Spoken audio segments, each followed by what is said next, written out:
મન, તો મનના આપણે 3 ગુણ બહુ ફર્સ્ટ ક્લાસ, મનની પ્રકૃતિ, પ્રકૃતિના 3 ગુણો આપણે બહુ ફર્સ્ટ ક્લાસ જોયા, હે ને? કયા? સત્વ, રજસ અને તમસ. આવે છે ક્યાંથી ત્રણેય? એ આપણને ખબર, અન્નમાંથી જ આવે છે. એ ખાવાથી જ શરૂઆત થાય ત્રણેયની. ખ્યાલ આવે છે? સત્વ, રજસ અને તમસ. સત્વગુણી પ્રકૃતિનો જે બ્રાહ્મણ છે એ અહિંસક છે. કેવો છે?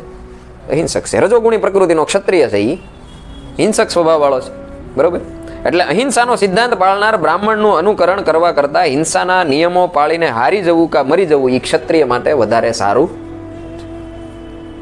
માનો કે ક્ષત્રિય એના ગુણને સાઈડમાં કરીને ભિક્ષા માંગવાનું ચાલુ કરે. તો આપણે વાત થઈ હતી ગઈ વખતે એમ કે અર્જુન જો ભિક્ષા માંગવા જાય અને ત્યાં ભિક્ષા માંગવા ગયો હોય, ત્યાં સેજ એવું કોઈક એ વ્યક્તિનું અપમાન કરી નાખે, તો સત્વગુણના અભાવને કારણે, રજોગુણી પ્રકૃતિ હોવાના કારણે એનો મગજ છે, મન છે, એ તરત કેવું થઈ જાય? વિચલિત થઈ જાય. યા તો એ પોતાને અપમાનિત સમજશે અને યા તો ક્રોધમાં આવી જશે. રજોગુણના કારણે જે ક્રોધ ઉત્પન્ન થાય છે, એ ક્રોધ ઉત્પન્ન થવાના કારણે એ સંન્યાસ લેવા છતાં, ભિક્ષુક બનવા છતાં ભિક્ષા માંગતા માંગતા કોકને નાખી લે. કારણ કે મૂળ પ્રકૃતિ અંદરથી શું થાય?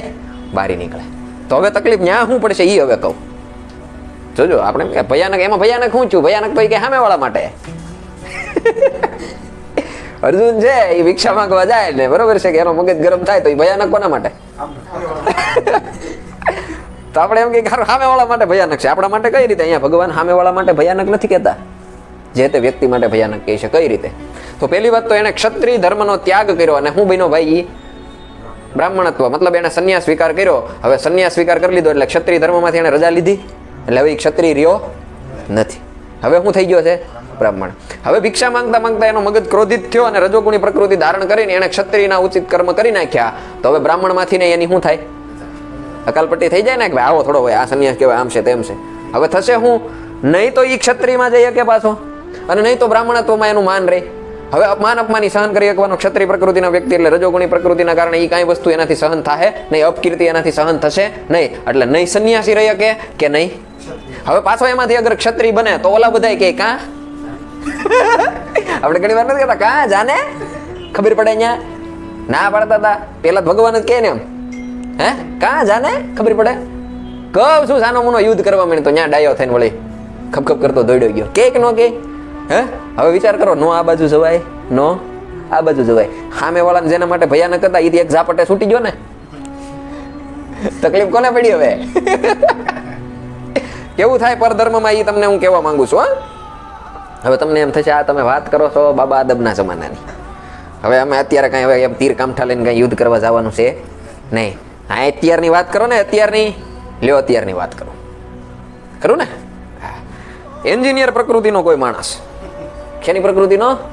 એન્જિનિયર પ્રકૃતિનો માણસ, કમ્પ્લીટ એન્જિનિયરિંગ કરી નાખ્યું. મારી જેવો માણસ છે, એન્જિનિયરિંગ કરી નાખ્યું, ભણી ગયો, એન્જિનિયર બની ગયો ફર્સ્ટ ક્લાસ. પણ એનો સ્વધર્મ એન્જિનિયરિંગ નો હતો. એટલે હવે એન્જિનિયર ભણ્યા પછી એણે જોયું કે હારું આ ડોક્ટરો વધારે કમાય છે. શું જોયું? જેમ અર્જુને જોયું કે બ્રાહ્મણ અથવા સંન્યાસ લઈ લેવો એટલે કાંઈ માથાકૂટ છે નહીં. હંમેશા તો આપણે આમાં શું કીધું ભગવાને? બીજાનો ધર્મ આચરવો સહેલો લાગતો હોય તો પણ અર્જુનને બ્રાહ્મણત્વ સહેલું લાગતું હતું. સમજ્યા તમે? મૂકી દો, આ માથાકૂટ આપણે કરવી નથી.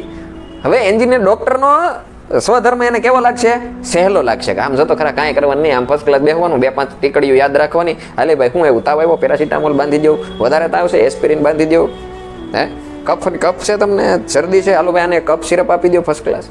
કાંઈ માથાકૂટ નહીં. એ આને છે જેવું વધારે બધા પટનારાને ઇન્જેક્શન દીધું, લેબોરેટરી વાળાને બોલાવીને રિપોર્ટ કરીને ભાઈ તમારે આ કણ આ છે તે છે, ઘટે છે, કાંઈ કરવાનું નહીં, નર્સ રાખી લીધી હોય, બેડ ઉપર સુવર દેવાના, આમ જોઈ લેવાના, આ કણ ઘટે, આ કણ ઘટવા માટે આ દવા દેવાની, ચાલો દવા પટનારાને દઈ દીધી.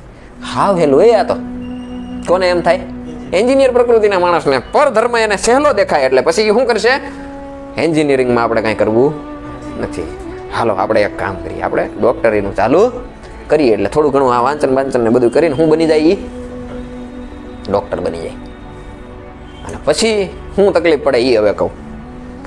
કાંઈ એમાં એને ખબર પડવાની નથી, કારણ કે એનો સ્વધર્મ શેનો છે? એની પ્રકૃતિ એન્જિનિયરિંગની છે. એટલે એને મશીન પાના પકડ પેચિયામાં ખબર પડે, દવામાં ખબર પડે નહીં. એટલે જેવી રીતે એ પાનું મારતો હોય ને એવી રીતે એ ઇન્જેક્શન મારે.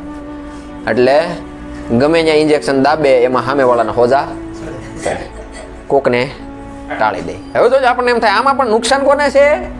સામેવાળાને નુકસાન છે, આપણે તો કાંઈ છે નહીં. તો ભગવાન એમ કહે છે, આમાંથી એમ કહે છે કે હારું એ તમારા માટે ભયાનક છે. તો કઈ રીતે? તો હોજા તમે કેટલીક વાર ચડાવશો સામેવાળાને? એક વાર હોજા ચડાવશો, પણ એ આમાં તમને જાજા હોજા ચડાવી દે, પછી તમને નહીં આમાં મેળ આવે નહીં એન્જિનિયરિંગમાં મેળ આવે, બે બાજુથી તમે લટકી ગયા. હવે તમને એમ થશે કે આ તો તમે પ્રોફેશનલ ડિગ્રીની વાત કરી, હજી થોડાક કાયદેસરમાં આવો જઈએ. અમે નથી એન્જિનિયર કે અમે નથી ડોક્ટર, અમારી તો પ્રકૃતિ બેમાંથી એકેયની છે નહીં. અમારી પ્રકૃતિ તો ભાઈ રમવાની છે, સ્પોર્ટની પ્રકૃતિના માણસ અમે. હાલો રેડી, ઓકે. તમે એક ક્રિકેટર છો અને તમે કોઈકના સિંગરના લાઈવ કોન્સર્ટની અંદર ગયા અને તમને ખબર પડી કે આમાં સારું રાત નથી મારે પ્રેક્ટિસ કરવાની, કેટલા ધોકાદડા કેટલી માથાકૂટ કરું, પરસેવો પાડું, ત્યાં તો પૈસા મળે છે. આને જો 2 કલાક આવીને ટીણીંગ ગાઈ ગયો ને એમાં બોલાવે તડિંગ વગાડી નાખ્યું રૂપિયા. હા, પરધર્મ કેવો લાગ્યો એને? સરળ, કે આમાં આપણા જલસા છે. હાલો મૂકો, આપણે શું કરવાનું છે હવે? ગાવાનું ચાલુ કરવાનું છે. હા, એને સવારના પોરમાં ઉઠીને ગરમ પાણી કોગળા કરીને રિયાઝ કરવાનું ચાલુ કરે, પણ એની પ્રકૃતિ સ્પોર્ટની છે. એની સ્વર પેટી એવી નથી કે એ ગાય, સૂરનું નોલેજ બરોબર થશે નહીં, છતાં એ શું કરશે? ગાવાનું ચાલુ કરશે. એકાદો કોન્સર્ટ કોઈ ગોઠવી દે એવું નથી, પણ એમાં ગાયા પછી સાંભળવા વાળાને એક જ વાર નુકસાન છે, કાન એકવાર પાકી જાય. આ ક્યાં ઓલા કે ભાલાવાળા મારી ભેરે રહેજો, હે તે પછી ઓલાએ કીધું કાલથી તમે બધા તમારી ઘેરે રહેજો, આવતા નહીં નગર એકાદાને મારી નાખ્યા. આમ ગવાય હે? પછી તકલીફ શું પડશે? અહીંયા જે ચાન્સ મળ્યો હોય એ ચાન્સ ગયો કામમાંથી, ગાવામાંથી કોઈ પછી બીજી વાર બોલાવવાનું છે નહીં. એટલે બેયમાંથી રહ્યો. એટલે પરધર્મ કેવો થઈ ગયો ભાઈ?